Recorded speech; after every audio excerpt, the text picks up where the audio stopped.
You're listening to Book Club on BBC Radio 4. Yann Martell is talking about Life of Pi. Sort of two questions here. And one is, you said at the beginning that you had a secular background, and I'd love to know if in writing the book it actually opened up for you a belief in God, or if it changed your belief, or if you have one now. And also... Well, it's one question at a time, because I'll forget that.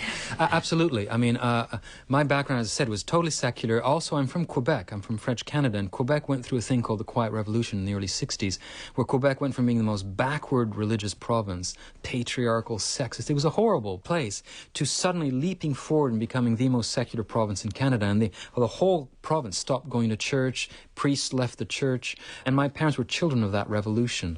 So I grew in a household where God had been displaced and art had replaced God. And that was fine. I grew up, art is wonderful. My parents live and breathe art. That was wonderful. But I do find art intramural. Art plays within the walls of existence. What's marvelous about religion, there's a lot of bad things about religion, by the way, I accept that, I'm just talking about the positive aspects. What's nice about religion is that it's extramural. It makes these bold claims of existence that make little reasonable sense. And I finally understood that that's all right. So I did a 180-degree turn. I'm in no way am I denominational. I don't care what way people are religious. Oh, the only way I do care is so long as they're not violent. You just believe that spirituality has to be there somewhere in the mix. Yeah, I think, and I just find it more interesting. So I went from thinking it was all for children and people with no education, religion that is, to thinking it's the most interesting way to look at life, to ask self questions about Jesus or Allah or Buddhism, whatever you want.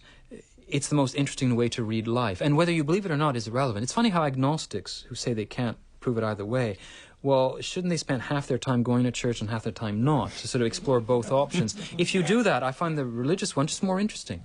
Some of these texts are very interesting to read. The Bhagavad Gita is a wonderful text. Islam is a beautiful religion. It's been travestied because of extremists, but in its practice, it's profoundly beautiful. You see 500 people praying to Allah, all in the same direction, all doing it at the same time. It's breathtakingly beautiful. 500 people bending, going to the floor, and Islam is a profoundly social religion, and that sociability to it is also very, very attractive. So I find the religious expressions of life absolutely riveting now. And so, yes, I have changed. I'm afraid